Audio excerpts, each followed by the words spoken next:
Picture this. You round a blind bend and a ridge opens like a curtain, terraces, a river glinting, sunlight slicing through clouds. Your whole day rearranges in one breath.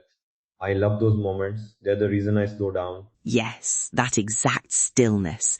We pulled over on a goat track once, and the silence felt like a proper present. You just stand there, and everything else recedes. Right. And today we'll make those stops less accidental. Quick usable moves. Spot the cue from the car, approach without stress, shoot a three-shot routine for a keeper, and leave the place as you found it. Quick moves are my favourite. First hint, a worn path or a break in the scrub beside the road. That often means someone has been there and the ground is stable. Second hint, light. If the valley is lit differently from the road, a shaft of sun, or a bright patch, it's saying stop. Third, human signs, a lone wall, a marker, terraces framing the view. Those three are enough to decide whether to pull over. And add one subtle one, animal trails. They often trace safe ground away from crumbling verges. Follow them only a short way. They usually open onto a calm ledge. Hold on. Following animal trails sounds charming, but isn't that risky? What if you stumble onto loose rock? Good point.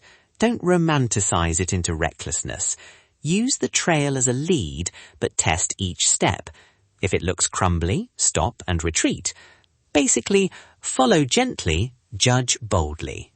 On approaching any spot, I run a 3-second scan. I look at the slope, listen for loose stones, and pick a clear line back to the car. Quick, repeatable. 3 seconds, really? That helps you not leap blindly. Also, if people are nearby, a smile and a wave first. If they're warm, then ask.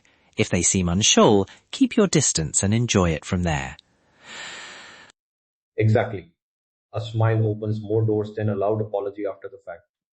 And practical parking, signal early, pick a level spot with good visibility, and never rest wheels on a crumbly verge.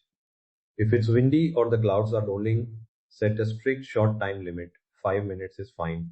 Small courtesy goes a long way. If someone asks you to move, move with a smile. And if you see litter, pick it up. Little gestures keep these places open to us all. Now the camera routine, I use 3 quick frames.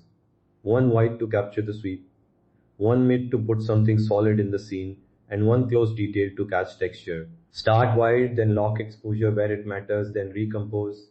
Right. And add a tiny human clue, a hat on a rock, a water bottle, a prayer cloth on a stake. It gives scale and story. I carry a small bright cloth for that very reason. Phone tips. Tap to expose for the sky if it's dramatic, or for the foreground if the valley is glowing. Use HDR for high contrast, steady the phone against a rock or your knee, and avoid the edge selfie thrill. LED shots are tempting, but not worth a dropped phone or worse. Also, try a 2-second timer for a calm human moment. Breathe with the shot. It slows you down and often gives the best expression in the frame. Fewer kit headaches. 5 things in your pocket. Your turn. Name them. Okay. Windproof, tiny first aid wipes, a head torch or phone torch, a short walking pole, and a wrist strap for the phone. Solid list. Memorize those 5. They stop panic when a view turns up unexpectedly. Footwear matters too. Decent grip, not necessarily heavy boots. One last little bonus. Early morning and late afternoon, the mountain changes scene by the minute. Drive slower then, watch for shepherd paths, and you'll find quiet ledges nobody else sees.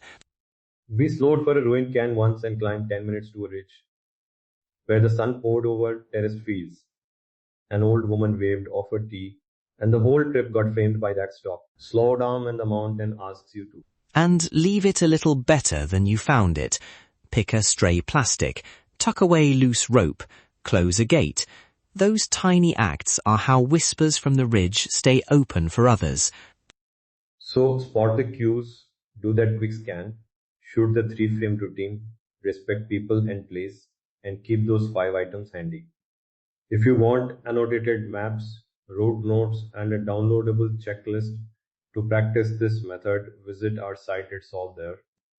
And if this helped, subscribe so we can bring more short, useful guides from the mountains.